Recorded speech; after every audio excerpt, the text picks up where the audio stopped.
Okay, and we are live again. Okay. Hi, everyone. Sorry, we had a little bit of difficulties.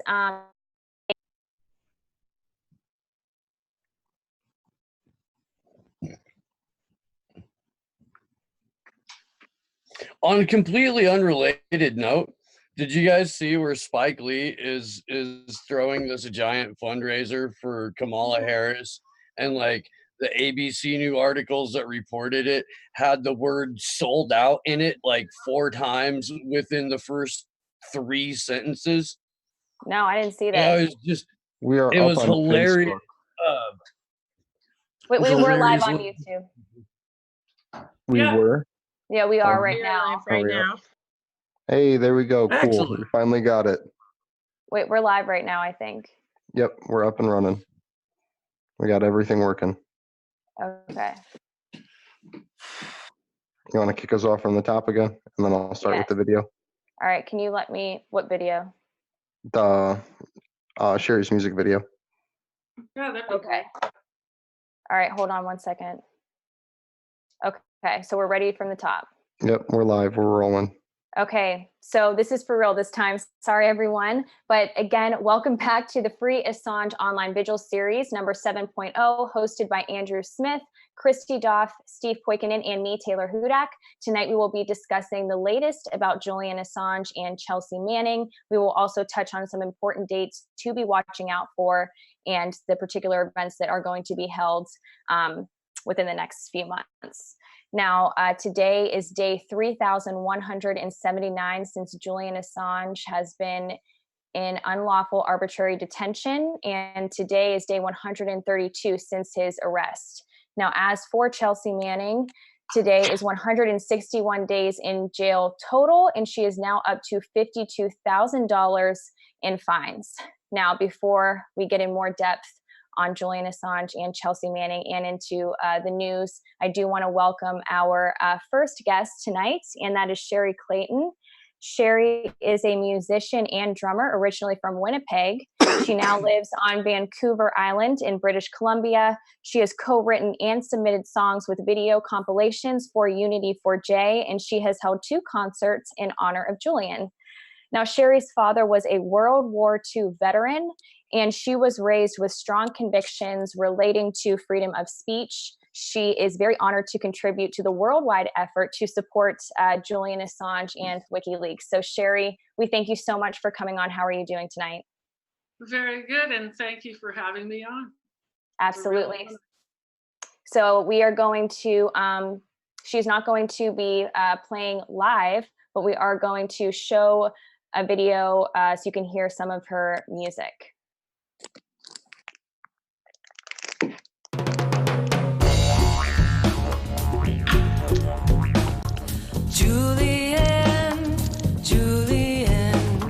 Julian's freedom's our freedom. Julian, stay strong. We stand with you outside the prison. We are your voice in the night. Okay, so we are going to be playing her video now. We're going to wait for that to come up. We apologize for that. We've had a lot of No, it was technical- playing. We don't. When I play the videos, we can't see or hear them. So I was running in the background. So I'll restart it.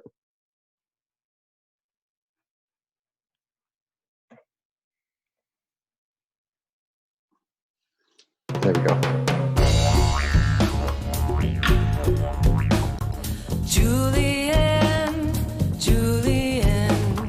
Julian's freedom's our freedom. Julian, stay strong. We stand with you outside the prison. We are your voice in the night. That's why we're lifting up candles. Candles of light round the world that shine on the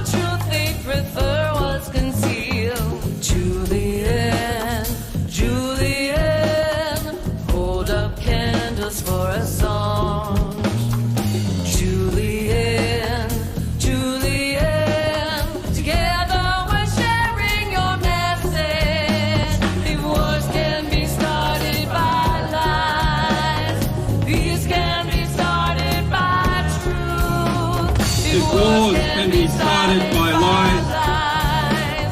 Peace can be started by truth. Julian, Julian, freedom is our human right. Chelsea Manning, standing strong. There is no prison that they can construct for me. No prison may make me, no torture can break me, no powers can shake me. The truth is already revealed. If wars can be started by lies, peace can be started by truth. If wars can be started by lies, peace can be started by truth. Julian, Julian, Julian's freedom's our freedom. Julian, Julian, Julian's freedom's our freedom. Julian's freedom's our freedom. Julian's freedom's our freedom. Free Julian, free Julian, free Julian, free Julian.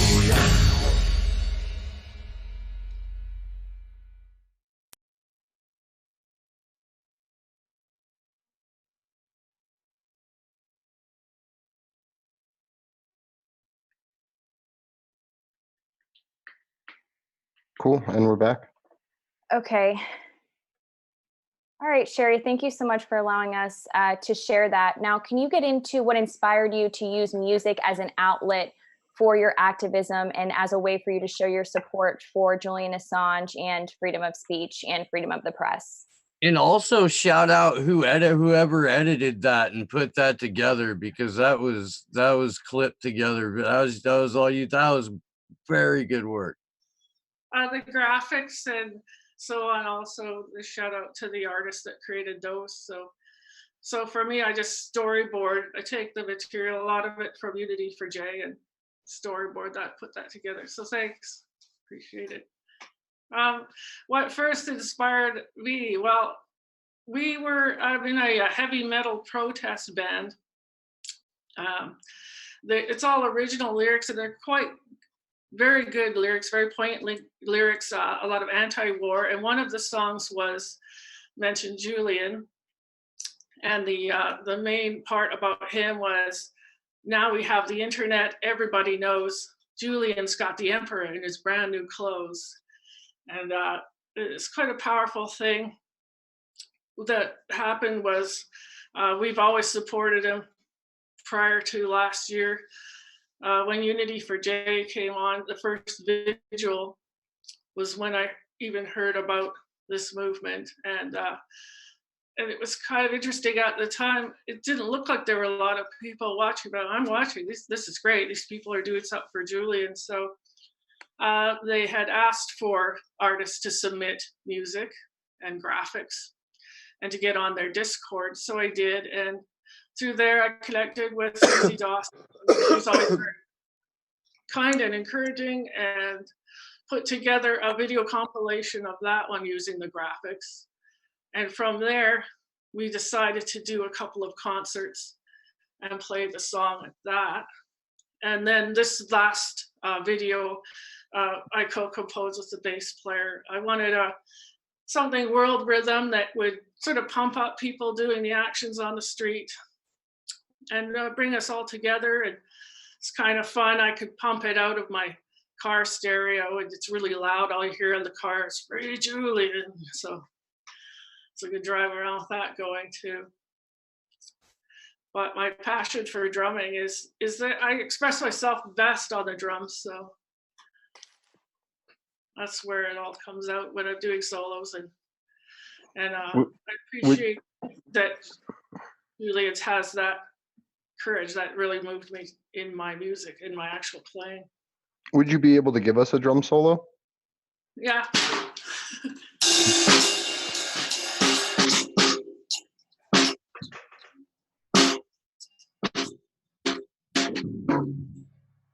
the jazz. Thank you very much.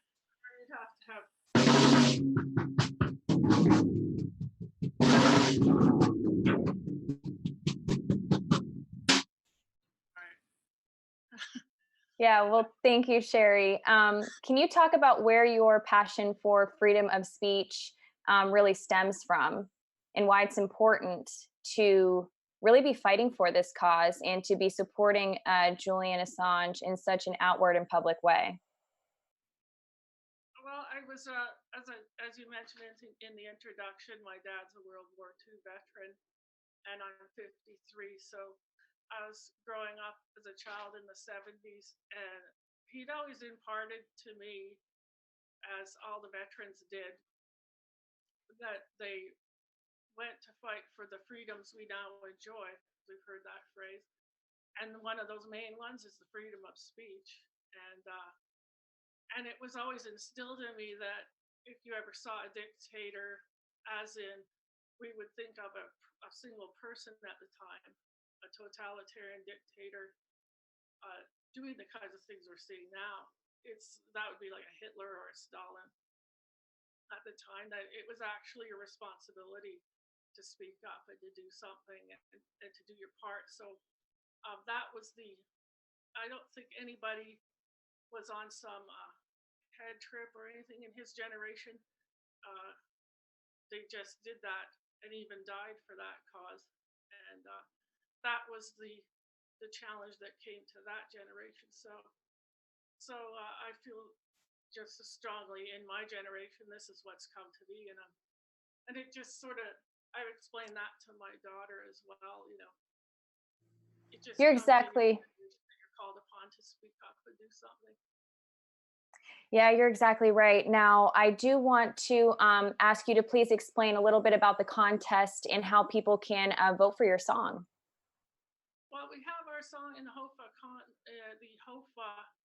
song contest in Germany, and we have enough votes now to have the song adjudicated and heard. And there's been a lot of people on that. So the way to do that, and I guess we could put a link, and I'm sending one around on the Twitter as well, as is Christy and others. And you'll find, you go to the link on there and vote for Julian's Freedom is Our Freedom. We are all Julian. So that's the name of the song. Awesome. Now, we actually do have a question from one of our viewers, Hayes D to you. She wants to know, Sherry, what specific about Assange's courage inspires your music? I think that I could speak for myself, is I've been through some things as well where, you're persecuted and punished for speaking up to authority, and they attempt to destroy your life. So I identify with that, and specifically that I just feel like he's one of us. And one of us is what I mean, like the humanity of who he is just shines through in the integrity as a person. And the fact WikiLeaks is, you're seeing the truth because you're seeing what people are saying to each other. You're seeing actual documents. And I know that Christine Assange, his mom, once said she just told him always to tell the truth. And that's what I was always told. And that's all the things that he's put on the line for that. And I think in contacting people like journalists that are also being persecuted, and even a couple of Twitter messages from Christine Assange, that her humanity really touched me in that you're seeing these are just people like us, not just some name in a news story. You're really impacted by that as well. That's a great point that you bring up. It's oftentimes so easy to kind of detach ourselves when really these are just ordinary people just like us with feelings and emotions who are being dramatically impacted by this. So thank you so much for your work and your activism. It was a pleasure to, have you on here to share your music with us. Please feel free to stick with us as the conversation continues tonight. But I do want to bring in our next guest this evening, which is Iann Rose. And Iann is an Australian journalist. He is also part of a team that established a community group in 2011 in Sydney, Australia. This group is called Support Assange and WikiLeaks Coalition, or SAWC Sydney. Now, this group, their purpose is to create awareness of Julian's work as well as his ongoing plight. And SAWC Sydney is a coalition of people of various backgrounds with differing political perspectives, but everybody in this group has one thing in common, and what that is their interest in an open and transparent society. And if you're interested, you can follow and contact this group at SAWC Sydney on Facebook and on Twitter. So thank you so much, Iann, for coming on. We're really happy to have an Australian on the Vigil to really give us that perspective and how the media is covering Julian Assange and WikiLeaks and his imprisonment. So again, thank you so much. How are you doing tonight? I'm well, thank you. And thanks for inviting me. I should clarify, I'm not actually a journalist, though I do write periodically. Just for clarification. But so I understand you were wondering how the feedback was from the Four Corners program here. Yeah, so I did read your article. Very well done, by the way. We are just interested in hearing your perspective on the Four Corners piece. You bring up so many valid points. And the one that I do want to ask you about first is you do address this idea of the hero versus villain dichotomy. Can you kind of address that in greater depth for us? Real quick, though, because we have like more than half of our audience probably hasn't seen the Four Corners piece at all. So if you want to give kind of a background on that, Iann, that would be probably a little bit beneficial, just in terms of setting up what and over the top the hit piece really it is, and maybe who Sally Neighbor is and some of the other people involved in it. Sure. Okay, so the Australian Broadcasting Corporation, the ABC, it's kind of like the Australian equivalent of the BBC or perhaps NPR, that purports to do proper investigative journalism. And Four Corners would be their flagship program. You know, like it's been running for nearly 50 years, and it is often really quite well researched. Unfortunately, what they touted as a forensic investigation really wasn't an investigation at all, let alone forensic. You know, that it was really quite appalling. They just dug up people with a grudge, like Russ Bridger from The Guardian, or Dom Scheitberg, who was a ex-employee of WikiLeaks, who was actually asked to leave. You know, so that was quite disappointing that they did that. But back to the question of hero or villain, what you've got to realize in a sense is that Julian's work has threatened a multi-trillion-dollar industry, and that's the war machine. So they're spending hundreds of millions of dollars to smear Julian and to shift the narrative from his work to be about him. And in actual fact, they've now moved into the spending of billions of dollars with the recent IMF loans to Ecuador. The US government really bankrolled that or pushed for that, which was 4.3 upon his arrest and another 6 billion the following week. So when you are threatening a multi-trillion-dollar industry like the global war machine, it's no wonder that billions of dollars are being spent to smear you. And so when you've got the mainstream media shifting the narrative to hero or villain, it totally destroys the ability to actually look at the work that's going on. Yeah, and they even call this a forensic journalism piece. Is that correct? I'm sorry, that's just too much. It is. It's too much. I can't hear that and not laugh. Yeah, that's what they journalism are calling it. Well, they did dig up a few people from his past, you know, right? like Russ Bridger and Dom Scheitberg. but that was as far as their forensics went, really.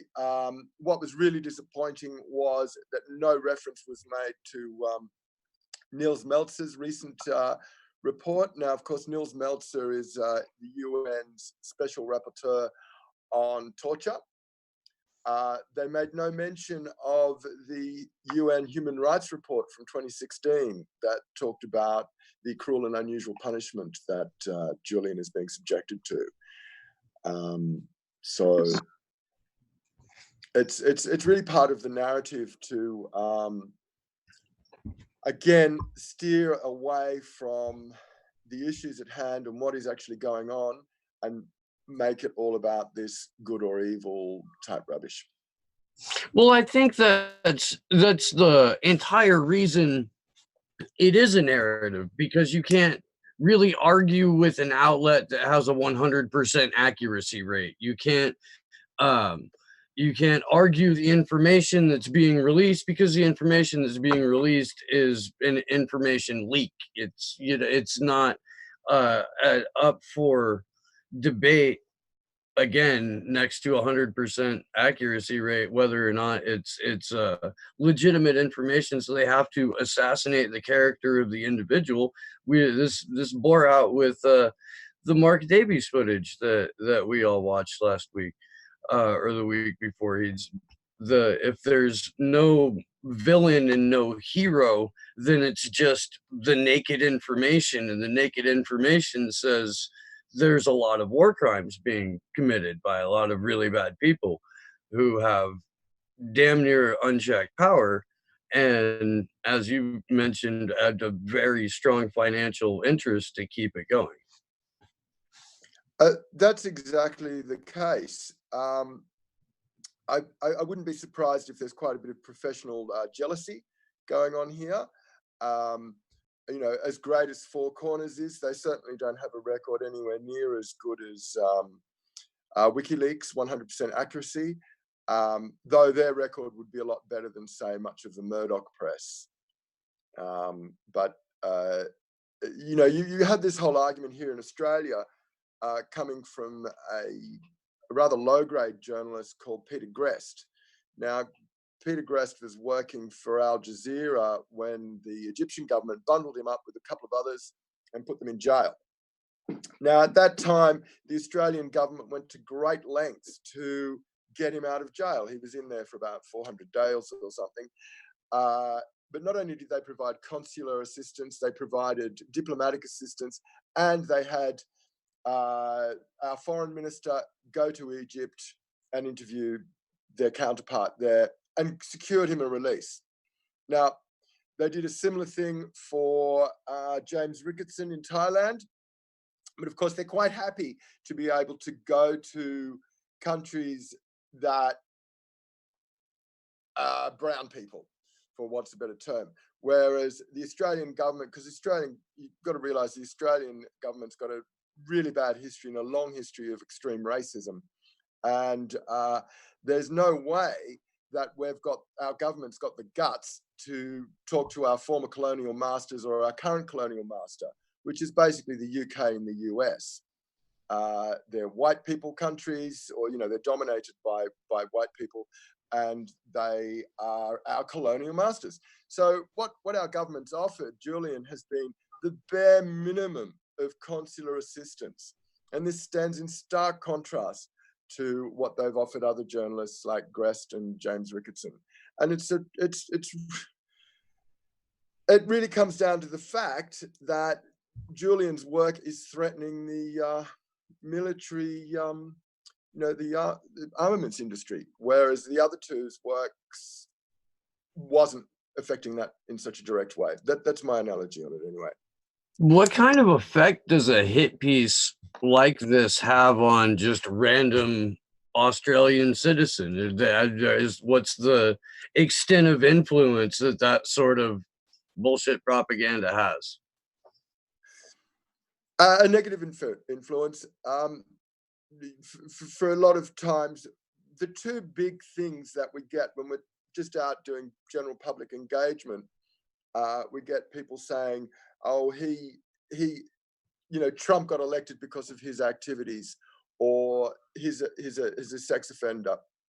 Now, the first one that I usually say in counter to the Trump election is, well, actually it's, and please don't take offense, but actually it's the American electoral system that's at fault here, that's flawed here, because Hillary Clinton actually won that vote by the popular vote by about 3 million votes. And the Americans, or the US, are going to great lengths to find a guilty party here, rather than look at the flaws of their own system. And that is the crux of the matter. Hillary Clinton did win the popular vote. If your system wasn't so bizarre, I mean, I know all of our Western modern democracies are all a sham and they are all false, but the American one, the US one, has got to be the worst. I won't say any more on that for now, but the other thing is, of course, what a lot of people don't realize is that SW, one of the survivors or victims of Julian's supposed behavior, refused to sign any documents from the word go. She stated very clearly she was not raped. She has said that right throughout the last 9 years. Now, the thing is, in Sweden, what can happen is you can have a police officer or a prosecutor decide if you've been raped, whether you like it or not. So the state effectively decided she'd been raped. And when the state does that, they appoint you legal representation, whether you want it or not. But more alarmingly, and in a real world, it's probably a good thing, but in a situation like this, it's being abused, they appoint you a media spokesperson. So SW has legal representation and a media spokesperson for her case, yet she's not given consent to any of this. Her consent has been violated for 9 years. Why isn't anybody looking at that perspective? Mainly because it's murky and it's awkward. And the other aspect, of course, is when we hear something like a sex allegation, we think of how it's addressed in our own country. We don't have the time or the ability to do the research and find out how it's done in another country like it is in Sweden. It's quite different than here or where you are. Right. Actually, the definition of rape is different. The legal definition is different in Sweden than how we kind of perceive it in the United States. I think that has recently been changed or altered. But at the time of these, I guess, accusations were brought forth, that was the case at that time. But I do want to ask you about the recent raids on journalists in Australia. And do you think that perhaps the Four Corners piece and those involved in that segment were perhaps walking a line to avoid the government intervention? There's a bit of that. There's also the fact that the ABC here relies 100% on government funding, though the government is supposed to be at quite a bit of arm's length, so it doesn't influence what it reports on or how it reports. But the reality is funding cuts are happening all the time over here, so there could have been a bit of that. But what is particularly interesting about the recent raids, because there were two in 2 days apart. And the first one was on a journalist who, by the name of Annika Smethurst. Now, her home was invaded, and she'd written an article which revealed the Departments of Defense and Home Affairs, bearing in mind Home Affairs is a new department here, the National Surveillance Agency were considering new powers, allowing agencies to increase surveillance and restrict freedoms and effectively spy and monitor the citizenry here. Now, she reported that. Now, why on earth would a government decide that it's going to do an action and then not allow the people that it's supposed to be governing for to know about it? Now, in a modern democracy, the ideals are, from my understanding anyway, is that we elect people as our representatives to enact our wishes, our societal wishes. Now, when you've got a government that's deciding it knows what's best for you rather than doing what you want, you no longer have an open democracy. You've got a dictatorship going on, effectively. And so Annika Smethurst wrote a very harmless article just calling out, what's going on here. So she was raided. The ABC raids were about some behavior in Afghanistan a couple of years ago. And another thing that we've got going on as well is a guy by the name of David McBride. Now, he leaked the information that made the ABC story happen, and he was quite open about it. And he's now looking at 160 years jail for it, which is absurd.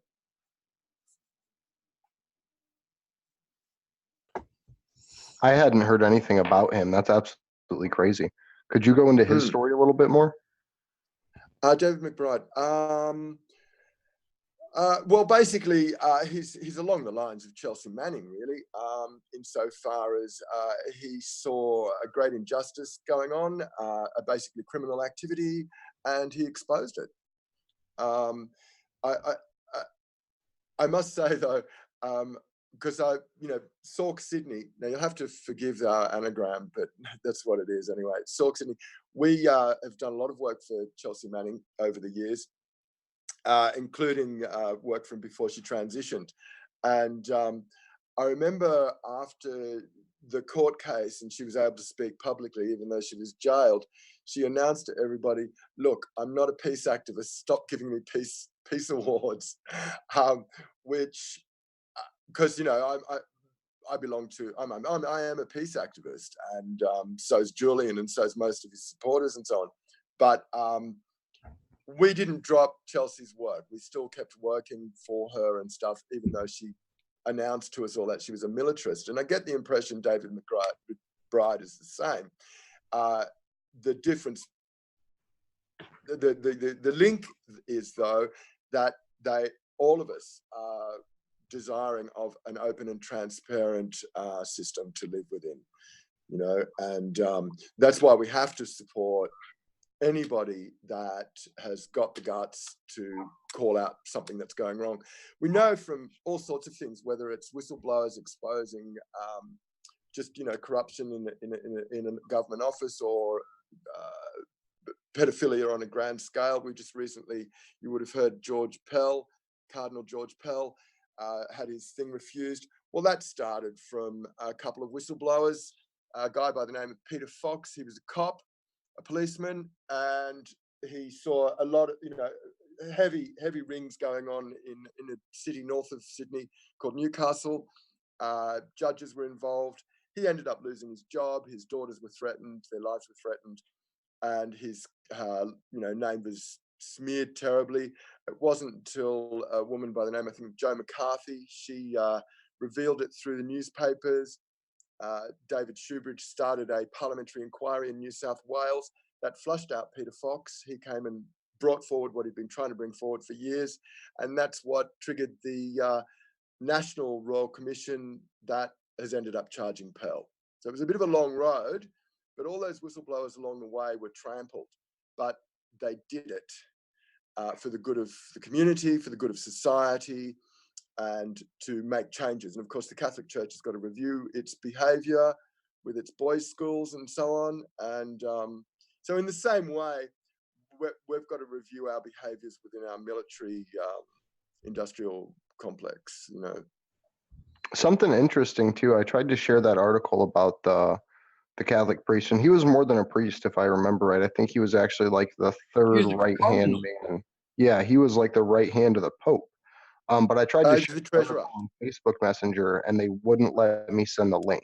I had to copy and paste a portion of the article at a time because Facebook thought that wasn't content that was appropriate to share on their platform. Wow. Yeah, no, he was a cardinal. He was higher than a priest, and he was first called out by a fellow here called Father Bob Maguire.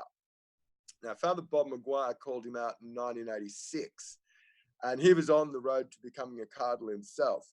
But once he'd called out Pell, that was it. He never rose through the ranks. He stopped right where he was. Now, he's the kind of Catholic priest who has the motto, "What would Jesus do?"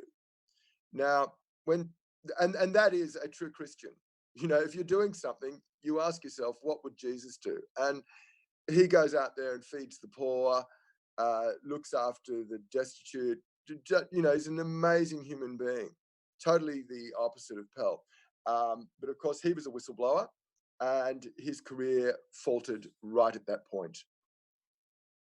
By the way, Pell was the, I think it was the treasurer for the Vatican or something like that. So I do want to ask you, is the state of journalism in Australia? Here in the United States, there's no government licensure for somebody to become a journalist. As far as I'm concerned, it's like that in Australia as well. So the argument that Assange is not a journalist, therefore he doesn't deserve these protections, doesn't have any weight in Australia either. Is that correct? And can you explain again just kind of how that profession is viewed upon in your country? Okay, Julian is a member of the MEAA, which is the Media, Entertainment and Arts Alliance Union. So he's a paid up member of the Journalists Union. He has also been awarded, well, actually, WikiLeaks was awarded the Walkley Award, which is preeminent mainstream media accolade for journalists. Aside from the fact that he's been awarded multiple journalist awards from organizations all around the world, he's definitely a journalist. It's unfortunate Peter Grest came out with an article saying that he wasn't a journalist, though Grest has since backtracked on that and says he understands that Julian is an essential part of the whole eco-journalist landscape. It's not really good enough. So it doesn't really matter whether he's a journalist or not, insofar as if you're, if you're blowing the whistle on something, or if, it's a matter of free speech. What we've also got to realize, and this is something that's continually overlooked, but the former Secretary of the Military, I think you call it over in America, Robert Gates, he said to US Congress that, sure, it was embarrassing, but no lives were lost, no harm was done from these leaks. Brigadier General Robert Carr said at Chelsea Manning's court case that no lives were lost because of the leaks. Now, this is recorded. This is recorded from the highest echelons of the US military. No lives were lost. Yet we still have this thing, oh, he endangered lives. Well, he didn't endanger lives. And as we know from Mark Davies' recent bombshell, it was Julian that was redacting everything, not The Guardian, not the New York Times. It was Julian. And something that we all have to remember as well, and that is it was The Guardian that released the passphrase that allowed open access to that cache of files. Yeah. Well, you're absolutely right about that. Robert Yates was to reading CIA reports and information coming out about running an active torture program, and yeah, he was part of the NSA spying cover-up. He was one of the people that got trotted out onto television to peddle a bunch of falsehoods about, oh no, the American the NSA would never spy on anyone. He was one of those guys. They still call on him as an expert, and I'm sure he's on the board of some company that makes weapons of war by now, if not several. Because he certainly earned his money while he was Secretary of Defense. We pick winners. We really do.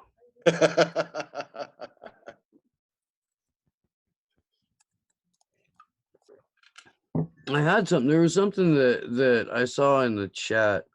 There's several people kicking around Grest in the chat, which I think is lovely. But yeah, the entire reason these guys go with Julian Assange isn't a journalist, or WikiLeaks isn't a legitimate publication. I think you said there's some jealousy there. I would tend to agree with that, but there's also, if Julian Assange is a journalist and WikiLeaks is a legitimate outlet, that shines a mirror on the fact that what they've been doing, these institutions like the Guardian, like the New York Times, like Der Spiegel, um, uh, like everyone involved with Four Corners, and Rachel Maddow and all the people over here, what they're doing is essentially state television, and they're well-paid functionaries, stenographers, lackeys, but light years away from journalist or from publisher. They're yeah, comfortable foot soldiers for oligarchs and war criminals, and they have to admit that, or at least to themselves, by giving into Julian is a legitimate journalist, WikiLeaks is a legitimate publication. What Chelsea Manning did was the right thing, and she should be protected for that. What John Kiriakou did was the right thing, and he should be, um, they the Congress recently passed National Whistleblower Day, like right around the same, like, seriously, this was a thing. They're trolling us out loud in real time with legislation. It's wild. Um, but yeah, this is while Julian Assange is in Belmarsh with possible extradition charges to the U.S. that have just severe and permanent consequences to the First Amendment, to press. It is just, it's ridiculous. We live in a cartoon. Absolutely. I totally agree with that, Steve. Ian, I do want to ask you though, because at the end of your article, you said that you are optimistic, you are hopeful that Four Corners will kind of turn around and reevaluate its ability to speak truthfully. Has Four Corners really lost its credibility? Do most people feel that way? No, people don't feel that Four Corners has lost their credibility necessarily. So first of all, I should say I am an eternal optimist. So that is why I've given that answer. But this isn't the first time Four Corners has got a story wrong. It'd be good if it was the last time. But picking up on what the previous speaker was just saying there, a lot of these journalists, they are in the pay, but they're unwittingly in the pay of the war profiteering oligarchs. They're sort of been bullied and cajoled into saying, oh, this is the thing, the way it's going, or this is the vibe of how you should present something. And also because I think people don't have enough time to do their research. I mean, a lot of people still read Time magazine and think they're being informed, not realizing that while there is some information in there, it's always got a particular slant. Not enough people take the time to, say, read Counterpunch or Incept or Press Freedom or areas where they're going to find more detailed research being done. So as for Four Corners losing its credibility, no, it's just going to keep on moving in its way. What's really got to happen though is that people have got to realize that the state itself is controlled by the war profiteering oligarchs. It's no coincidence. Like many of you would have read Julian's book from a few years ago when WikiLeaks met Google. I was not surprised when all the people that went to interview him were former employees of the Council on Foreign Relations. what sort of situation do you think that makes for the betterment of society. So, you know, the way things are moving, we live in a world that is wealthier than it's ever been, but the wealth is going to the 0.1%. And the wealth is generated by society's labor and consumption. But the profits, the excess is all going to this very small coterie of people. And of course, the US military machine is the biggest in the world, and it's funded by the US taxpayer, you know, to a massive extent. These are the sorts of things that have to change. What people don't realize is that collectively we have the power to make change. We just don't seem to be cognizant of that. We don't seem to be aware of that as a mass body of people. We forgot how to do it. Mm. That's my opinion of it.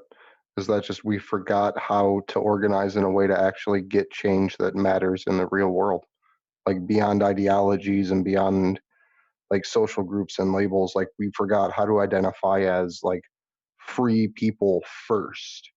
And so we just let everything else get stripped away while we fought over all of these other things. And that's something that we really need to find a way to bring people together around again, is the fact that you may be this label or you may be that label, but at the end of the day, if you're not free, then your label doesn't matter because you're just living under a dictatorship anyways and probably going to get killed for not following their mainstream line. Well, I think part of that has to, at least here in the US, where we have stats that say 72% of the public has an unfavorable opinion of the news, knows the news is crap, knows the news is garbage, it's made up, it's, you know, uh, agenda driven, and they may not be able to put their finger exactly on whose agenda it is, but they know it's a bunch of nonsense. So I think if you can talk to people about that and like get them to admit it more and more, and get it to get people to admit that more and more to each other, so that you can, you know, advocate on behalf of independent media outlets, Mempress News, consortium news. There's fantastic reporting out there that you have to dig for, that's basically all independently, you know, reader funded, subscriber funded. So Something if you can be like, if you can orchestrate, you know, even just a small personal advocacy campaign that you can pass on to friends of yours and they can do the same thing, at least getting people to admit, yeah, what they're showing us on TV is absolute garbage. A lot of these online sites are absolute garbage. Yeah, they're all owned by the same people. They all have the same common end goal. Then, you know, you can start to have more realistic conversations with people, because this red team, blue team, you have to think this way or I don't like you, or you have to think this way and you're Hitler, or what, everybody's Hitler. It's intentional drivel to divide us and keep us from figuring out that there's more of us than there are of them. true. And something that most humans don't realize, and of course it's really prevalent here in the West, is we are the most domesticated animal of all the animals on the planet. We are the most domesticated, and that's a concept that not enough people seem to be aware of. And of course, the other thing that's happening, which a lot of people are starting to become aware of, is that those that are aware that we're domesticated, is that we're about to be on battery farms. Do you know what I mean? Our whole movement is to be monitored and controlled. Whether it, you know, there's a thing that's coming in, they want to bring in here. I think they've already brought it in Sweden, where you put a chip in yourself, and that's now your transport card. You know, there's some places in America, in the US, where if you work for a corporation, you have a chip in your wrist, and that scans you into the building. Um, and of course, you know, we're moving into an age with driverless cars, which is really handy. And they'll just be whizzing about, and we jump in them like a taxi. But of course, again, we're completely monitored. and completely, taken control of. We no longer have control of free movement. And of course, the same war profiteering oligarchs, it's in their interest to have society coward rather than active and progressing. We live in such a wealthy state of such a wealthy time that we could easily be now at 100% renewable energy, for example.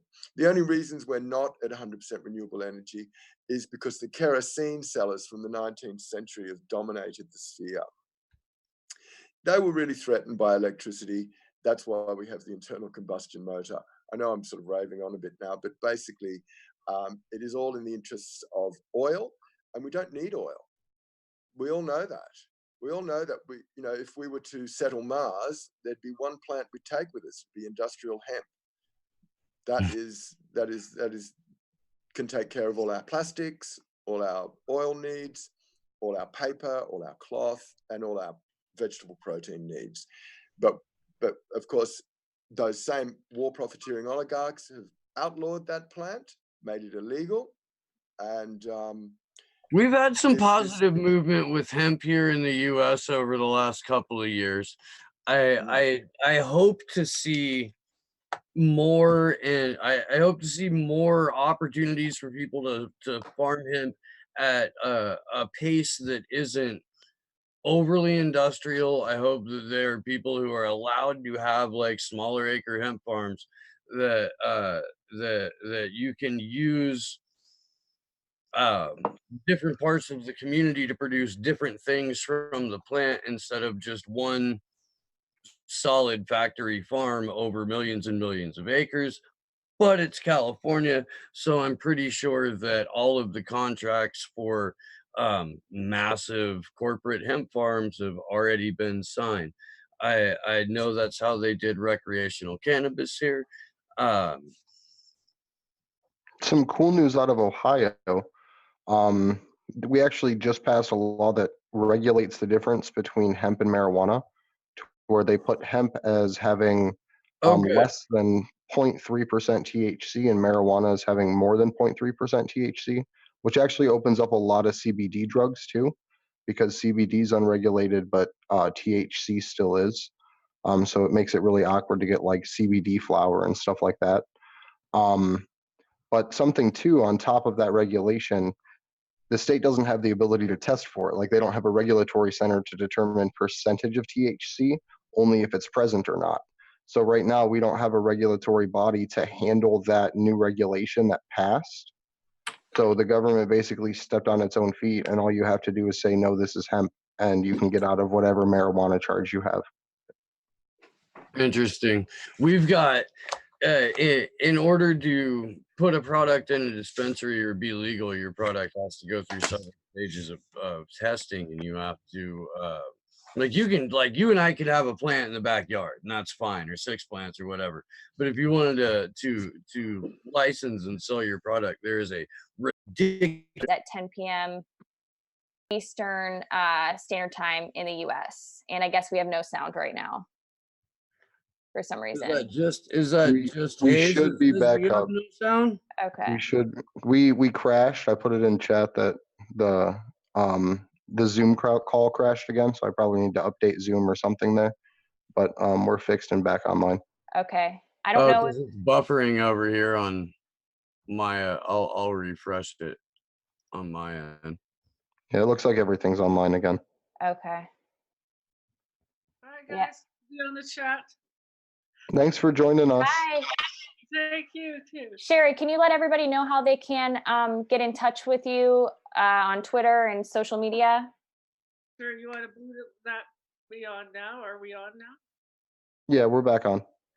Oh, okay. I'm on Twitter at Sherry Drums and on Facebook at Sherry Clayton. But mostly I send links out from the Twitter. And the HOFA contest is HOFA.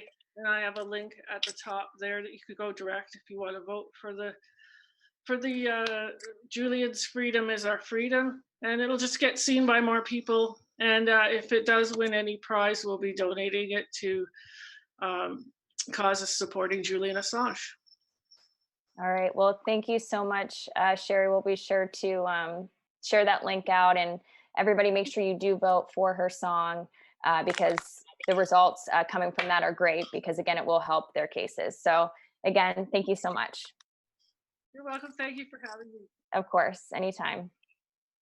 So I'm not sure if I was on when I was giving a shout out to Jose Rivera. He's watching us from Ecuador.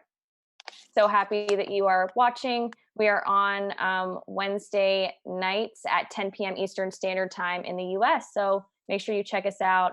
And we just talk about the latest with freedom of speech, freedom of the press, and Julian Assange and Chelsea Manning's cases. So thank you for tuning in.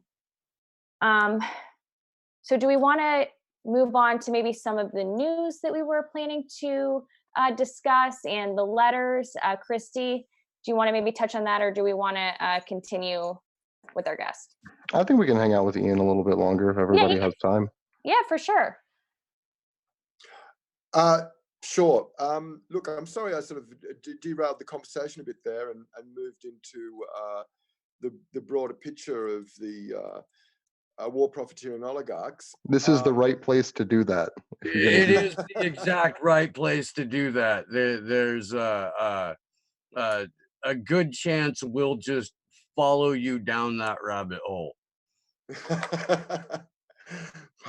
Well, I do see that as the crux of the problem, and I see the symptoms of that are people not realizing that they're becoming more and more domesticated, living in a culture that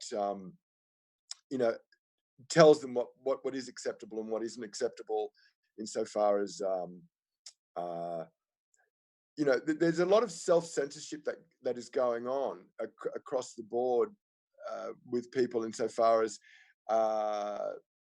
even though lots of people are very open on social media and so on, they're now realizing that their social media will be looked at for the last 5 years when they apply for a job.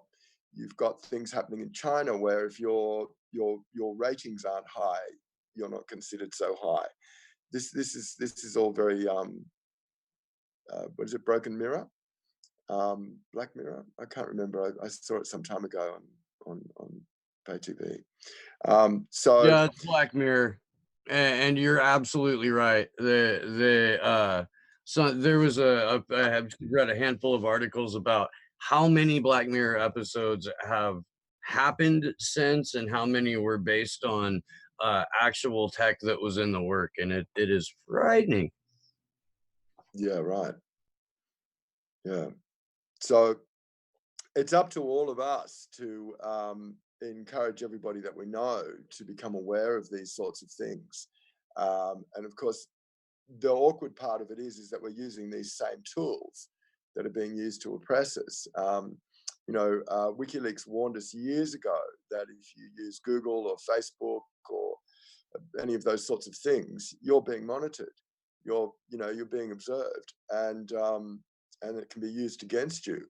Yet, what are we to do? In a sense, we have to go back to the organizations that Shelley was talking about earlier, which was how they did things in the 60s. It was all face to face, and they all had landline phone numbers. There was none of this mobile technology at all, and they were able to do it. So perhaps we have to relearn how to do that stuff. That's actually something that I think is super important to learn right now. And it would be the modeling that was used during the French Revolution, which was known as municipal libertarianism, where essentially a community just picked itself up and said, okay, how much food do we need to make to support everyone? How much water do we need to make sure we can clean? And just all of these different steps to ensure that the community members were taken care of. And then they assembled deeper out of that. So once they had the lines of communication set, it was pretty much once a week, everyone from the city would get together in one spot. And this was in a time before cell phones and before cars. So people were riding their horses like 30, 40 miles to be able to get to this town meeting once a week because it was that important. And I think that's something that we really need to to try to re-inspire again. And Steve and I had actually talked about this before, getting town halls started. And it's one of those like nerve-wracking things, but at the same time, like it's so important to have that set up for people to actually meet and communicate, because that's one of the few things we have left is free association. And this, I mean, this goes along with stuff that I talk about in my own show. And if you're new to the stream, if you're watching for the first time, I'll plug it again at the end. But I do have a show on YouTube that I host called Slow News Day. And the concept of decentralized activism that we discuss often here on the Free Assange Vigils, we also have talks about things of that nature on that show. And I have been a long advocate of community gardens. I've set them up here in the Santa Cruz Mountains, and really try and push that to people if they can. Sustainability without relying on a government who really wants to spy on like a red team, blue team thing, and more of just we have a responsibility to make our community a sustainable place thing, then I think you can see some movement towards that. And town halls, as Andrew just said, are one of those necessary nerve-wracking things that you need to set up. Fortunately, where I am, that goes through our rec center, because I live in a little teeny tiny ass place. You're right. Something that I can organize fairly easily. Yeah. And I'm trying to get up off the ground again, because I'd like to do, we've had community gardens here and they kind of petered out with disinterest. And I think it's something that we really need to push as we're headed into another financial and economic collapse. I agree. I agree. I don't mean to derail the conversation again, but bringing us back to the big issues of Assange, one of the big ones that we really need help with is no US extradition. It'd be really good if we could somehow get a greater groundswell in the US to oppose the US extradition. And of course, the other thing is, coming up on the 4th of October is the 13th anniversary of the inception of WikiLeaks. WikiLeaks was registered on the 4th of October, sorry. And so we should put our thinking caps on and think about what we can do to celebrate this monumentous occasion around the world. Yeah, there's definitely a lot.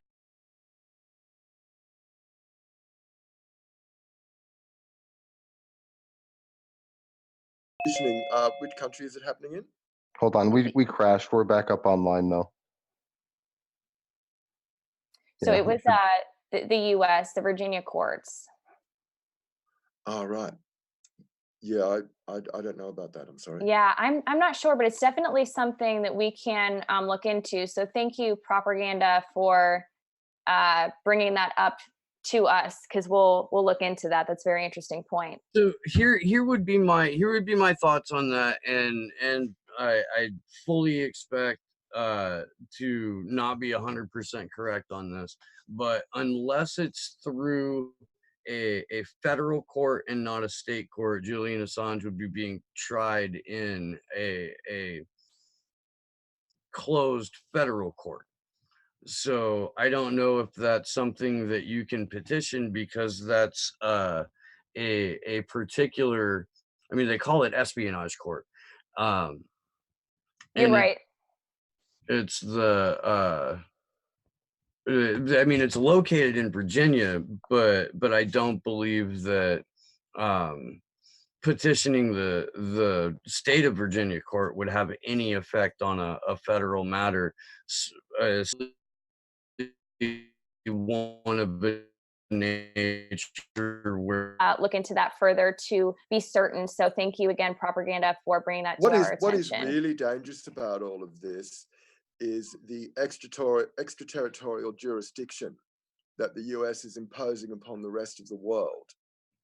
Now, it's really not appropriate for a person like us, like we have extraterritorial jurisdiction already for child sex slavery.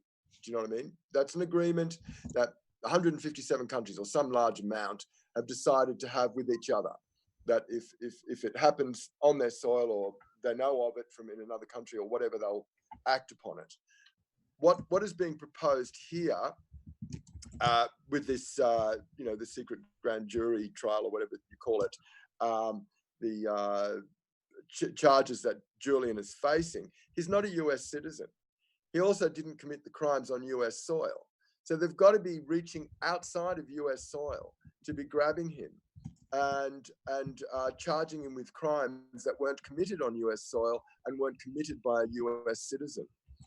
If this happens, it will set in place a new precedent, and that will mean effectively the US government could decide that they don't like protesters in some country opposing coal seam gas or something like that. And that's the sort of thing that's a very real danger, because you've got to realize that coal seam gas is an inefficient way of gaining energy, yet it's been really pushed by a company called Halliburton. Now, as many of you would know, that's Dick Cheney's company. And he's one of the worst war profiteers of all time. So basically, we really have to make sure that the US government, which is really behaving on behalf of its corporate interests rather than the people, make sure that US extradition does not happen. This cannot happen. This would be a travesty against all free and open democracies around the world. Absolutely. Thank you so much for that and for coming on, Iann. Please stick with us because we are going to transition into some news segments to talk about. But before we really get into the specific news, do you mind if I go, actually? Sure. Before you do so, please let us know and let everyone know where they can find you on social media and all that. Yes, you can find Support Assange and WikiLeaks Coalition with the @ SAWC Sydney, SYDNEY. You can find us on both Facebook and Twitter from that address. Unfortunately, we've lost our website, which was sorcsydney.org. We hope to get a new website up soon. But yes, please contact us through either of those mediums, or you can contact us on sawc.sydney@gmail.com, or the same address again at protonmail.com. All right. Thank you very much. Iann Rose, thank you so much for coming on. Cheers. Thank you. Bye-bye. Bye. Bye. All right, so now we are going to move on to our news segment. But before we do so, I think we should really discuss the letters that Julian has sent to his supporters. So this is where I'm going to turn it over to Christy Doff. She is the spokeswoman for Unity4J, and she is going to update us on some of the letters that Julian has sent. And this is a great way for us to hear directly from him. So Christy, I'll hand it over to you. Hi guys. Yeah, we have recently had a bit of a wave in the last week of people receiving letters from Julian in Belmarsh. And so some people have graciously allowed us to put them on our Twitter account and publish photos of their letters. Other people are posting them themselves on their own Twitter account. Some are choosing to stay anonymous. Some are happy to acknowledge that they are sending letters and Julian has responded back. Overall, this seems like a good thing that he is able to respond to supporters. Most of the letters are pretty short. Andrew, if you want to pop any of those up on screen, you're more than welcome to. But where he's sending messages, for example, the one we received and posted today was received on August 16th. And he said, knowing you are out there fighting for me keeps me alive in this profound isolation. Many of these letters, he's expressing how amazing it is for him to be receiving letters from supporters, and it's really keeping him going. Another one we I have the posted. one from Isabel Victor up on screen right now. Yeah, so that one was to, I don't believe it was to Isabel, but she did post it. And that one was back in May. And that did have some advice he gave on different organizations, I believe, to post, or excuse me, to protest to. So that was one of the longer letters that we have seen. And one of the other ones was to a supporter in Finland. And he said, "It is people like you, great and small, fighting to save my life that keeps me going. We can win this."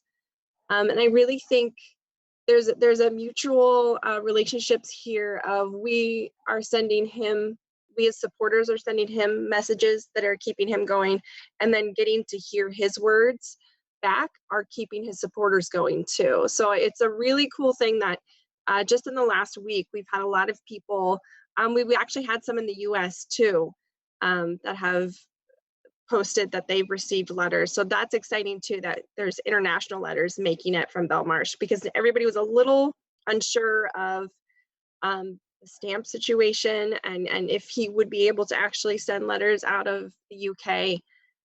So yeah, it's been pretty exciting to see these. And like I said, I think it's really keeping people's spirits up to hear from him again. Yeah, Okay. so this is I know that the, they, I was going to Go say, this ahead. is the letter that she was just talking about. And I want to read the end part of this because it just cracks me up. It says, well, not cracks me up, but really just shows like what he's thinking about. He says, "Don't let the bastards sacrifice freedom of speech, European democracy, and my life on the altar of Brexit." So I think that's something that for a lot of people is really important to make sure that that message gets out there too. And then this next one here that I'm going to pull up, it's just a simple thank you, and I just think it's really cool to show. And then I think I have one more, and it's just another simple thank you letter. So he is receiving our letters, so I think that's something really cool. So shout out to I think it's Letters for Assange or Write for Assange, because they did an awesome Yeah, job. if you go to Nice. @WriteJulian on Twitter, they are the campaign encouraging people to write, and they also have the do's and don'ts for sending letters to Belmarsh. There is some stipulations on what you can and can't send. And then if you want return mail, on how to do that and what to include for those letters as well. So yeah, we love seeing them. If you do have any you would like to get out to his supporters, feel free to tweet them, or you can send them to Unity4J, and we'll either retweet you or we'll definitely publish them on our Twitter as well.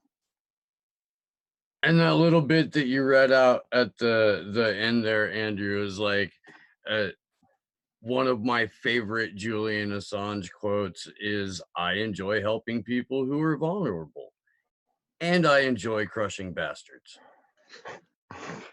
And I mean, holy hell, man, if we were gonna make like a flag that we could, do like whatever the Latin translation of that would turn out to be, that would be a great little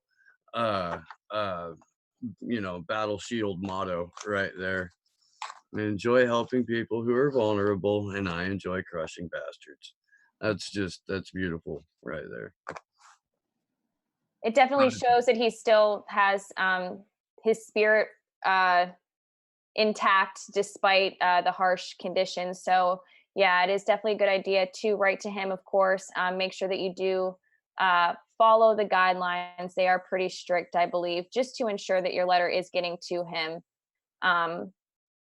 Yeah, so it's really great to see that he is able to respond. It shows that there is some health still there. So on that note, as far as his health and his being in Belmarsh prison, John Shipton, his father, did do an interview recently with an Australian radio station where he kind of discussed his condition and sort of the living conditions that Julian is in while in Belmarsh prison. And this is coming from the World Socialist website. So maybe if we could get into that a little bit, it'll help update everybody on what's really going on.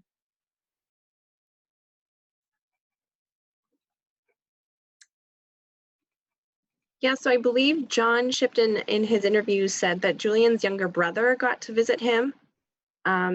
If that is correct or not correct, let me know.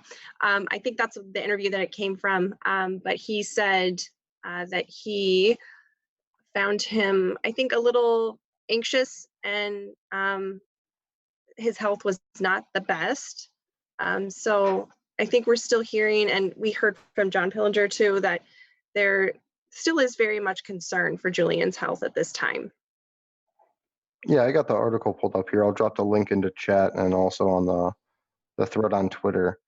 Right. His dad is saying that he is suffering from anxiety, still losing weight, which I think that, and I guess this is really just me speculating, but part of that could be his fear of eating prison food, which is a legit fear, I think, that one would have in his situation, of course. But he did say that when he went to go visit him, that his time seeing a doctor was also taken out of his visitation time. So they're really not allowing him any communication with even other inmates. And he really wanted to communicate with others. So again, that really points to the writing letters being a really important aspect to all of this. Well, I think we've talked about this before, but if you're in isolation for 20, 22, 23 hours a day, the only contact you really have with the outside world is through whatever correspondence they let you have. So it is really important to communicate with people who are locked up, especially political prisoners. I may or may not have spent some time in jail before, and would if I did, I would attest to how lovely it is to receive letters. This is also, there's a letter writing campaign for Chelsea Manning as well, and I think if you go to at XY Chelsea, they have the information to send letters to her. These So are one of people the that don't have to. These are people that don't have to be where they are. They could change their situations immediately, both of them, at any time, by saying, "I will do what the totalitarian state says they want me to do," and they're done. They're immediately out of isolation, out of pain, and they're not, because they're more principled than the bastards. and one of the best quotes from this article that sums it up is where Julian's dad asks the interviewer, can you believe Julian, who is a gentle intellectual sort of fellow, gets locked up in a maximum security prison? And I think that's something that a lot of journalists have to face when they go to cover this story too, is that could be them. Like, what if they were put in a situation where they had this urgent, important information for the public to know? If they decide to act on it, are they going to be the next Julian Assange? And so that's something too why, like, I hate the hero versus villain narrative and mentality, but at the same time, it's so important to make sure that, like, we can tell people how important that sacrifice is that they're making. And I think something that John Shipton has done in just about every interview he's had is he talks about Julian's character. And he really did in this interview talk about Julian as an intellect and as a gentle person, has a good sense of humor. He's always speaking about him as a person. Christine Assange does the same thing on Twitter and talks about the very opposite of how he's portrayed in the media. So I think that's very interesting that the media is still hammering this narcissistic villain character out there. They want to make him the bad guy and as unlikable as possible. Yeah, and they really are, and unfortunately, they are being quite successful at that. But again, as far as his status in the prison, he committed a bail offense. I mean, he breached his bail, and he received just 2 weeks short of the maximum penalty that he could have received. I mean, this is a really, really harsh sentence, and they are treating him horribly as they would treat somebody who has committed a murder, rape, horrible, violent crimes. And he just breached bail, and they're doing this to him. He can't communicate with other inmates. He's denied his right to prepare his own defense. He can't go to the library. He has no access to laptops. He can't speak to his U.S. attorneys, or his ability to speak with them is very limited.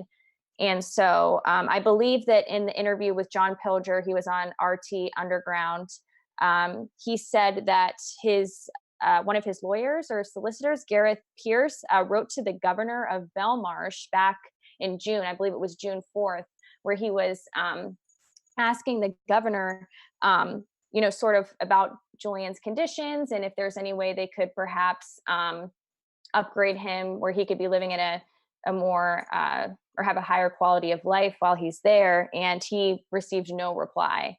And it's not like this letter was sent just 2 weeks ago. I mean, it's been months. So they're even ignoring these pleas for his life and for his sanity and well-being. So something I'm really excited to kind of hear about once Julian gets out is what he thinks his favorite letters was. Because like Martin Luther King, he told the story that his favorite letter that he received was one, as he described, it was a little white girl who said, I'm glad you didn't sneeze, referring to when he got shot the first time and the bullet was almost lodged into his heart. And he had told the press that if he would have sneezed, he would have died. And this little girl just took the time to write him a letter and say, thank you for not sneezing. And I just think things like that are so cool and so like impactful on the human spirit to hear that innocence of a child speak. I'm really excited to see what letter Julian says his favorite was. Yeah. So Propaganda did ask us for some advice. This person said, do you think we should be writing Julian factual information about current events that relate to his interests? I would say that to follow the guidelines that were presented by the Right Julian campaign and what's being put out by Unity for J, I think you, Christy, would be able to best touch on that. Yeah, I mean, I think it's okay to update him on public factual information on things he's interested in. I know the Right for Julian campaign did say if you had any sensitive information to send that to his lawyers. Because I know at one time people were sending him a lot of things at the embassy that he was collecting and keeping for his case. But now perhaps just because when you send a letter to Belmarsh, it's going to go through security and it may or may not get to him. So if you have something very sensitive that would help his lawyers or his case, send it just directly to his lawyers. But otherwise, I think, yeah, keeping him updated on what's going on in the world is another great way to communicate with him, because a lot happens online and social media and a lot's happening in the world of the news, and he has no outlet and no lifeline to hear about those things necessarily on a daily basis, at least.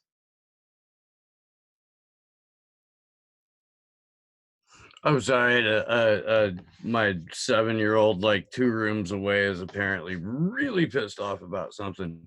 I want to address a question up thread in the chat a little bit from Hayes D to you about please talk about writing to Julian. It's embarrassing to write telling him what I've done to support him. I was thinking of a poem. So here's the thing: you don't have to. If you're writing a letter of support to someone, you don't have to, dump it all out on the page. You really don't. You can leave it as simple as thank you for, X amount of years of constantly presenting the truth. You can say like,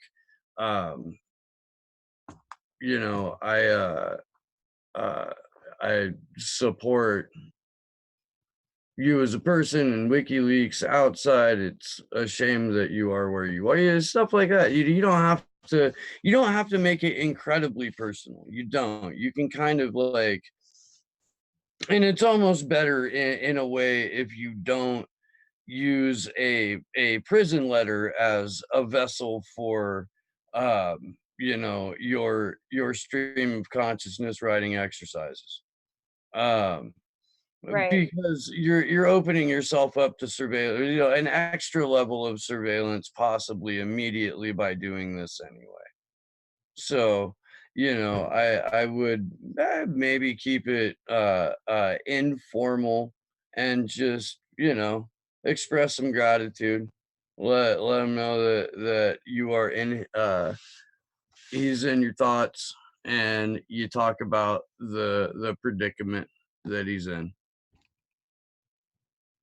Yeah, I think just giving a thanks and showing appreciation for his work, I think is definitely something that will uplift his spirits. And just being, short and to the point. And again, just remembering that many people are going to be seeing this letter who work in the prison.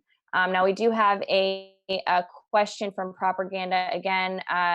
This person is saying, do we have any word on his belongings from the embassy? Well, last I heard, the U.S. government or some U.S. agent seized all of his belongings, his laptop and his clothing. I know that Christian Hrafnsson, the editor-in-chief of WikiLeaks, I believe he tried to retrieve his items, but was unable to do so. And I believe it is in the custody of the U.S. government.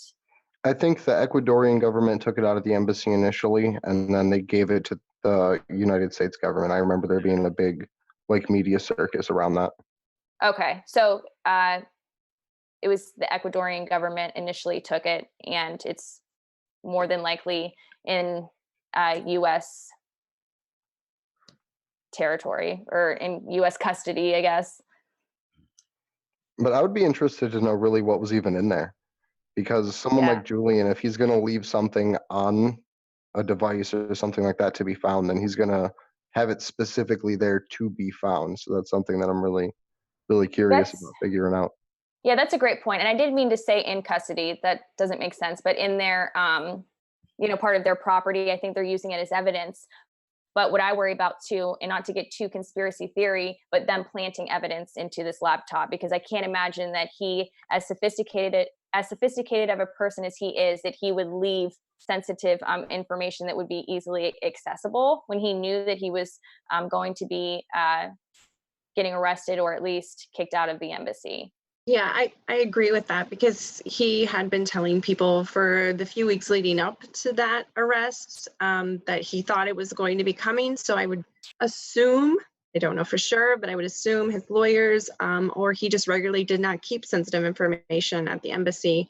But yeah, I would think he had a very sophisticated way of keeping track of everything and kind of making sure there wasn't anything left just in case. Because I mean, for 7 years, he's been almost in a chronic state of stress of being arrested or, having somebody come in at any time. Yeah, I can point to several times in my life where I had what I would regard as sensitive information and sensitive material, and I was extra paranoid and cautious about it. I don't imagine that if I was going to be isolated and, in an embassy in London with more cameras on it than anywhere else on the planet, with God knows how much surveillance inside and what was already on any device from anyone walking anywhere near me, I wouldn't leave anything but potentially damaging to me anyway. And that's Just another good point, is that they knew for about 1.5 years beforehand that the doctor's notes, the lawyer's notes, everything was being either taken and scanned, or there was extra cameras and recording devices everywhere. So I would assume that they were all being very, very careful inside that embassy. Yeah, so back to what you said, if he was going to leave something there, it would be something that he would want found, which I can only imagine would be like really comical porn, or some favorite recipes, or possibly like him by himself in the embassy doing a shot by shot remake of It's a Wonderful Life, because why not?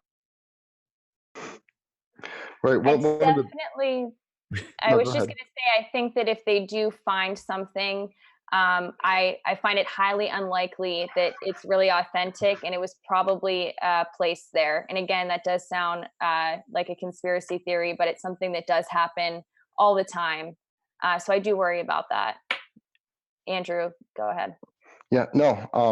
I was gonna say with the planning of evidence and stuff like that, it's not anything that's even beyond them. Like the entire Russiagate story was planted evidence. The entire Russia collusion thing is planted evidence, and I would just love to see a headline like, "Oh, laptop from Ecuadorian embassy has evidence of Russian meddling," and then it's like 17 security agencies approve this, and then no one actually signs the paper. So I think it's gonna be interesting if they try to pull something like that out. Well, here's the thing, and Ian made a really, really good point about we need to do something about pushback on U.S. extradition, because once and if Julian Assange is on American soil, our access to information about that goes away completely, because all his lawyer is going to be able to say is, we're not allowed to see what's being used against us. How is this a thing? Mhm. I do think that the DNC lawsuit being dismissed out of Judge Kettle's court set a really, really nice precedent for publishers being able to release leaked material, regardless of whether or not the DNC thinks it's personally or politically damaging. That was a wonderful quote. Um, I think that were it to happen, there are more than enough reasons why he should not be convicted of the charges levied against him. But we know that it's the espionage court. We know that the judge is highly attention seeking and really enjoys the reputation that would come with the prosecution of Julian Assange. We know this from John Kiriakou in the Unity for J Vigils. John's been on my show a few times, said similar things. Uh, so there's nothing that anyone could do to convince me that Julian Assange would receive a fair trial inside the United States. Absolutely nothing. So Ian is right in that if need to step up a public effort to bring to attention the fact that extradition is just the wrong way to go. And I can't stress enough that if there is anyone in your life that believes the QAnon thing, that Julian Assange is being protected and getting him here would be a good idea, please shake them. Shake them hard. Hard. Shake them hard. So something I think that would be worth bringing up then is we have a lot of people on the 24th that are doing protests between, oh God, I can't remember all the cities. I know Yeah, there's Sydney, I've got London, a list of Denver. the cities. Yeah, if you could So shout we've them out. got the main organizer is Stratford in East London. In the UK, we have Dusseldorf in Germany, San Francisco, USA, Denver, USA, Concord, New Hampshire, USA, Toronto, Canada, and Sydney, Australia are all planning events on August 24th, this Saturday. Yeah, so during those events, if you're outside of the US, make sure you have signs or posters hanging up or with you that say no US extradition. If you're inside the US, same thing. I would absolutely encourage everyone, for if you're going out to do like a personal protest or an individual protest, or just going out with your friends to do either passing out flyers if you're not comfortable going out and putting signs up on poles, or getting some tape and some staples and going out and putting signs up on poles, just to spread the news, because it's super important. I'll put the link up. I've put it up a bunch, but I'll put it up again for the printable signs that we have for this weekend. And I hope that a bunch of people get out there, tag us in your stuff, and we'll retweet you. Yeah, please, if you're on Twitter, post pictures, tag us, use the hashtag #FreeAssangeRally. That gets seen quite a bit during these big action days. You can use the hashtag hashtag Unity4J. Yeah, and tag us all, and we'll be happy to share your photos and retweet you as much as possible. Yeah, and I do want to stress too, it's a really good feeling when you do this. Yeah, at first you may feel a little bit timid about it or weird about it, but trust me, it's so worth it. Put all of that aside because this cause is so significant and is so important to really spread the message. And it's a great way to avoid internet censorship, posting signs, going out into your local communities and talking to people about these issues. And it's just a great way to make sure that you're reaching people who otherwise wouldn't be exposed to this message. And again, use the hashtag Free Assange Rally. And the events are being held this Saturday, August 24th. And of course, there are other ones, and we will keep you updated with those dates and times. Should we talk about the first week of September thing Yes. real quick? Yeah, probably. Maybe Andrew. Andrew, you can Yeah, probably. sorry, I was muted. I was sending a tweet out saying thank you to the organizers for this weekend. But so September, the first week of September, which is Labor Day week, that Monday, which is Labor Day on the 2nd, from 11 a.m. to 4 p.m. Eastern Standard United States time, we're going to be having a vigil stream, like a special series, and it's going to be Monday, and then again on Wednesday, and again on Friday. We're going to be doing a normal stream on Wednesdays, or on that Wednesday, and then on Friday the 6th, we're going to be having a special, like some panels, some guests, just a lot of interviews, trying to get a lot of independent journalists and YouTube creators in. I'll put a tweet out again here soon if you're interested in. If you are a creator, even if you have a small channel, feel free to send us a message to get involved, because we are looking to have like small creator panels. We're looking to highlight whether you're a text journalist, a YouTube journalist.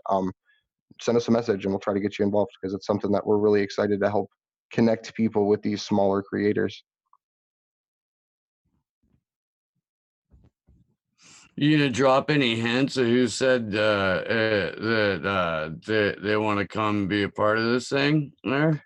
I mean, we have Graham Elwood, Brooke Hines, Gordon Dimmick so far, the ones that I know for sure. Is there anyone else that I'm missing? I don't know. I honestly didn't look at the calendar thingy yet. I'm sorry. I don't think I sent out the calendar thing yet. I think I still have to get that together. I think that maybe who we have booked so far. That's Okay. for sure. But yeah, Cool. please, if you are a creator yourself and you want to come on, please contact us and give us your suggestions of who you'd like to see on these vigils. I do also want to make note of an event that's going to be held on, I believe this is in Denver. Saturday, August 24th, they're holding a rally from 1 to 3 p.m. At the Colorado State Capitol. And they are also going to be outside the Jimmy Dore show from 6 to 8 p.m. They do have ActionForAssange yellow wristbands that we wear all the time. They will be passing those out. I gave it to them when I met them. So yes, they will have those. And they're just honestly great people to talk with. And they're very passionate. And the Jimmy Dore show is absolutely a great place to go to meet other like-minded people who do care about free speech, a free press, and Julian Assange's case and Chelsea Manning's case. So if you are in the Denver area, make sure you do check that out. It's all over Twitter, so it's easy to find those dates and times. Yeah, and so a big shout out here too. I have to look up the name of the person, but there is an organizer in San Francisco that's also trying to get a group of people together outside of the Jimmy Dore event that I believe is September 1st, if I remember properly. Thought it was the third. Oh, you might be right. I'm trying to find the message. I don't want to do it while I'm looking because it's all weird. But yeah, so if there's an event that you want to hold and you want wristbands for it or you want signs for it, stuff like that, reach out to us on Proton Mail and we'll help get those out to you. Sometimes we can cover the cost. Sometimes we can help cover the cost. Like with signs, they're super, super inexpensive. Just getting them printed from like Costco's or UPS stores and FedEx's. And if anybody wants to buy me a ticket to that Jimmy Dore show in San Francisco, you can hit up at Slow News Day Show on Twitter, and we can talk. I'll go pass out some wristbands. That's awesome. Yeah. So again, if you guys do, if you are interested in wristbands, we're still working on how to mass distribute those, but we will figure out a way to get them to you. They're pretty cheap. There's directions on how to design them and order them. Of course, it's not the most sophisticated way of getting them delivered to you guys, but getting them out there to many people and have this message be shown to as many people as possible is really what's most important here. I actually think it's really cool that there's so many people reaching out to get bags of them right now, for different events. Because like there's Denver, there's San Francisco, and then there's someone else, the Carmen Stefiego, the girl that came on the other day. I'm gonna help her get some wristbands as well.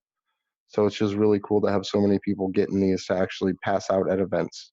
So if you want some, hit us up and we can help you bulk order them. Okay, is there any last thoughts, any last things that we want to bring up, news stories that we want to discuss?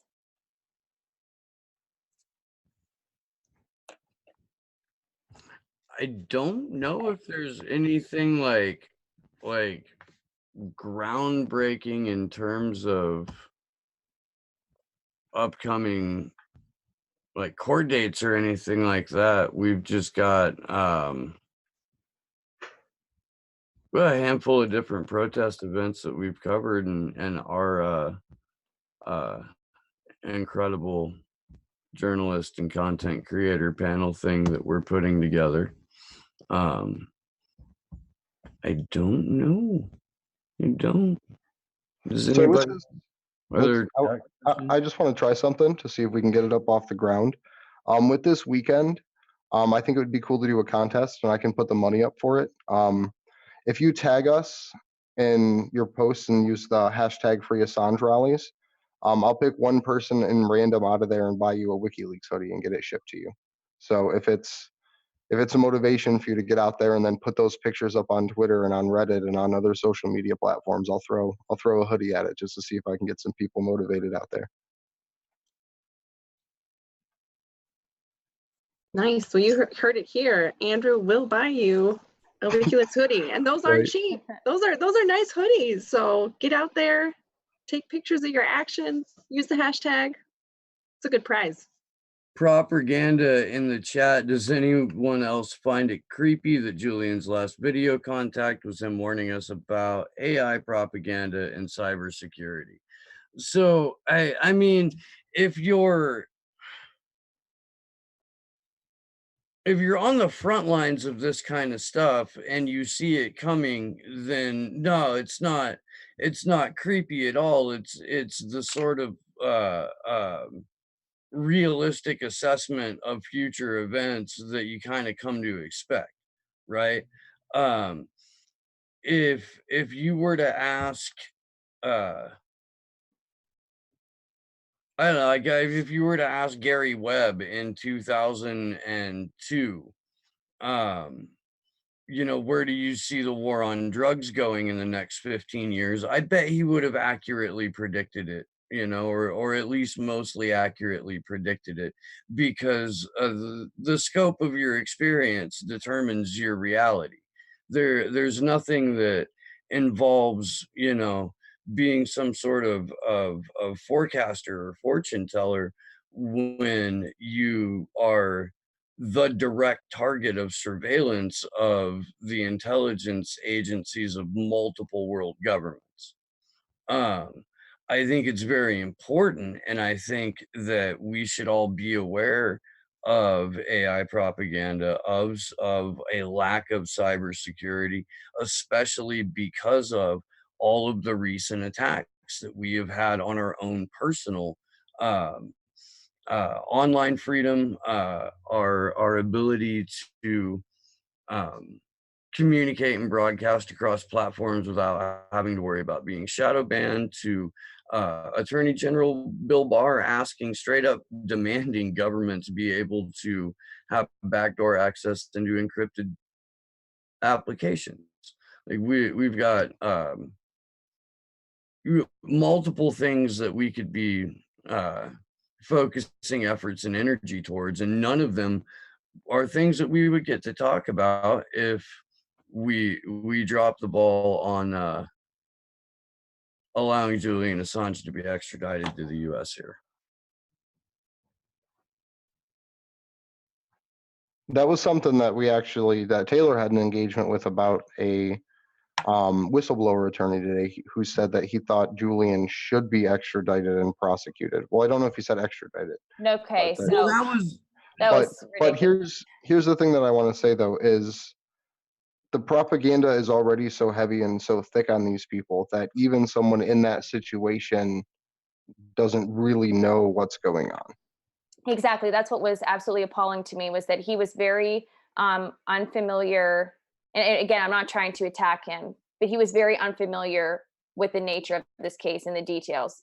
I mean, very unfamiliar. So I was very surprised to find out that he was an attorney for whistleblowers. He is, I do give him credit. I sent him some links to some good sources of information, and he said that he is willing and will look at that information. I asked him if he wanted to maybe have a discussion about this, and he didn't quite give me a definitive answer on that. But I am grateful and thankful that he's at least willing to look into the articles that I had sent him.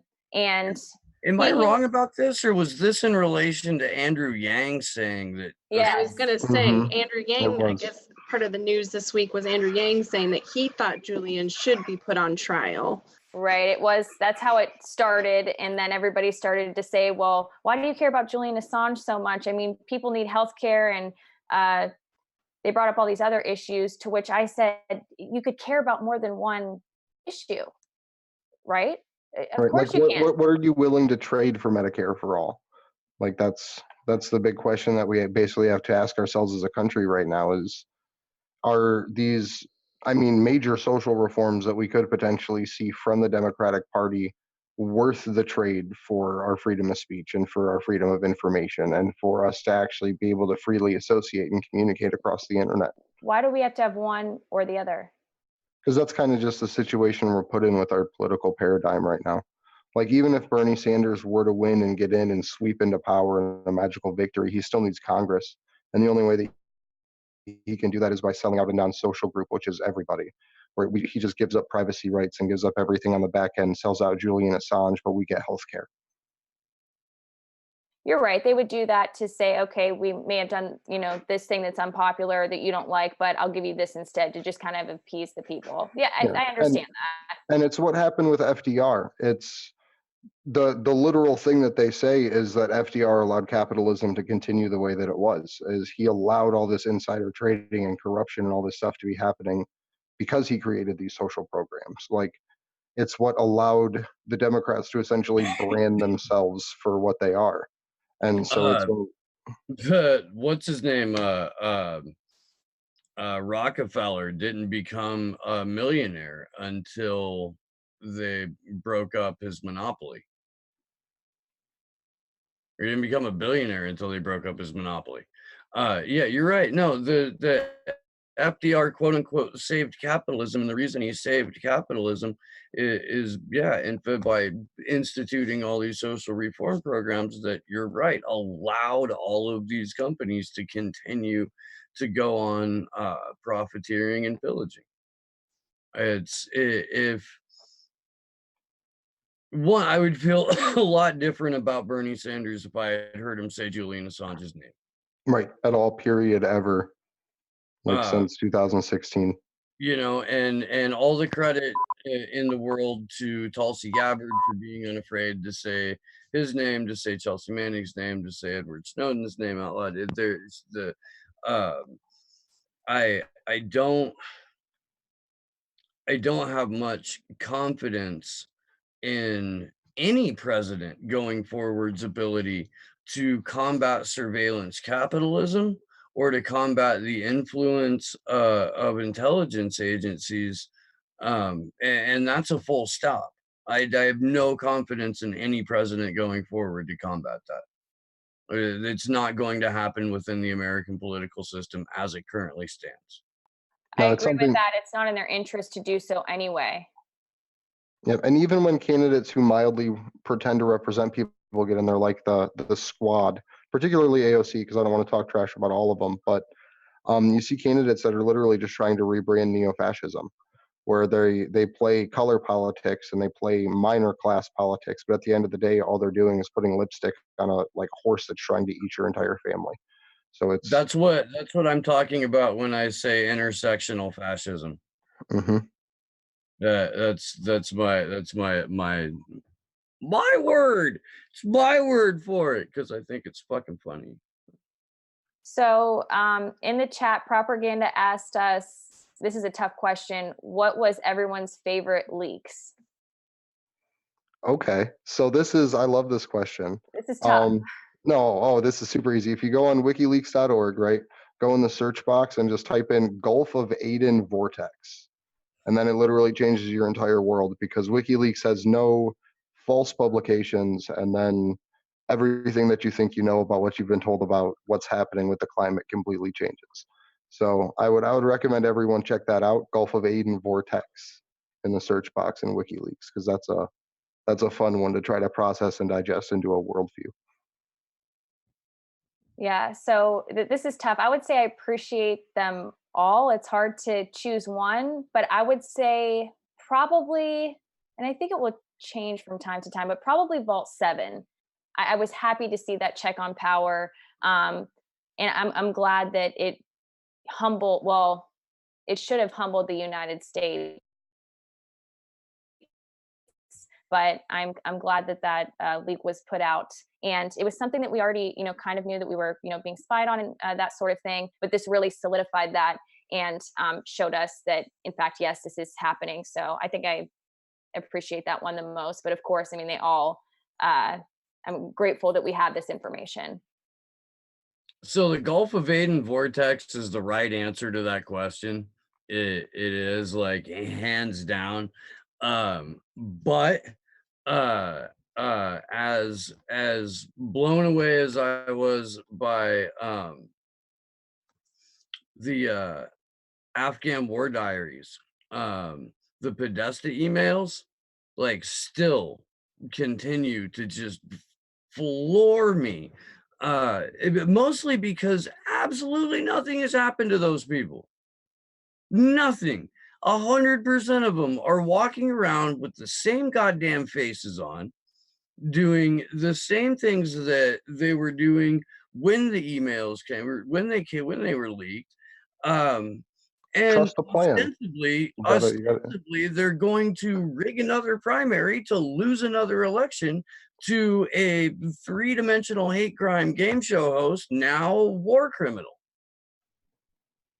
Yeah, so I would agree and say the Afghan war logs and the Iraq war diaries really opened my eyes about what was going on in the Middle East. But then flash forward and we had all these emails.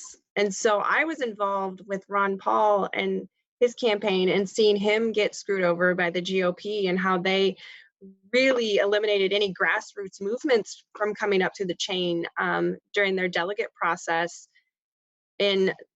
for the election for 2012. And so when I saw Bernie come up and kind of fearing the same thing he was going to go through, and then to have the emails proving it, that he was gypped. And it was just amazing. But, and like Steve said, nothing has happened from them. And still we're gonna watch it repeat again. And it's just amazing that, I don't know, that people's heads are so in the sand about this. And that probably impacts us more as Americans, that leak specifically, because it's for our government, our election process, and really nothing has been done to make it any better since those emails came out. Well, no, but it doesn't just impact the United States, because Trump gets elected and has a very friendly relationship with Javier Bolsonaro, who they both advocate these intense capitalistic approaches to what to do with vast tracts of land. And currently the Amazon has been burning for 3 weeks, like relentlessly, with almost 10,000 separate fires, a lot of which were controlled burns that got out of hand because Bolsonaro wanted to boost Brazil's ability to produce meat, boost Brazil's ability to produce whatever commodity. And this is, you know, Lenin Moreno in Ecuador is 100% a US operation. When they talk about how elections have consequences, it's true, but it has nothing to do with the American voter. The 2016 election should have shown everyone, and if not, the ensuing court case that Jared Beck and Nico House and Elizabeth Lee Beck filed against the DNC, that we don't have a free and fair election process in the United States. If that's true, you should call into question your electoral process in whatever country you're in, especially if you are in a Five Eyes country. You should, you know, if the electoral process at the highest level isn't legit, and we know it's not, the fact that every nation isn't out in the street in open revolt is a testament to the effectiveness of the propaganda that has, you know, a good chunk of the country believing every last smear about Julian Assange, wanting to cheer for the punishment and isolation and fines of Chelsea Manning. The people who want the secrets done in the dark so that they can, you know, have their little patch of grass and maybe I don't know what at this point anymore. What's a vacation? Does anybody get a like really vacation anymore? Like that's sort of a class-based thing now. Right, Is exactly. We don't have that, and people can't afford to take vacations. And in other countries, they get plenty of vacation time. It was interesting because just being in California, many of the people are on vacation for a month at a time, and that's a normal thing. There was many you know, foreign people there, and they were on their vacation, and it was quite eye-opening because it's like we do not have that in the United States at all, and people can't even. We're such a fast-paced society, and people are working numerous jobs just to get by. Well, cool. We should probably wrap this up, huh? That's what I was about to say. Yeah. Okay. So again, we want to thank our guests, Iann Rose and Sherry Clayton, for coming on. We really appreciate your input and sharing your talents with us, especially to you, Sherry. And Iann, thank you for providing the Australian perspective to these issues in the case of Julian Assange. But yeah, that's all that we have this evening. We will be on again next Wednesday evening at 10 p.m. Eastern Standard Time in the United States. So please make sure that you also like and subscribe to our channel. And we will see you all next week. And I guess we'll go around and say where everybody, where you can find us on social media. Yeah, you can check me out at Andrew Zigmund, Zigmund on Twitter. And that's pretty much the only place that I'm at. You can follow me at ChristyMKD84 on Twitter, and also at Unity4J on Twitter as well. And you can find me at Slow News Day Show on Twitter. There is a Slow News Day Facebook page. I am at YouTube /Slow News Day Podcast. And I think I am about to have a weekly radio show with Brooke Hines on Blog Talk Radio. So I'll probably end up talking about that more when Brooke is on in a couple of weeks.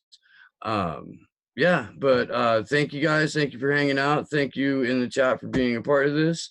And thank you, Andrew and Taylor, for putting it together, and Christy for being a fucking badass with all of the goddamn information on the planet anybody could ever want to dig into.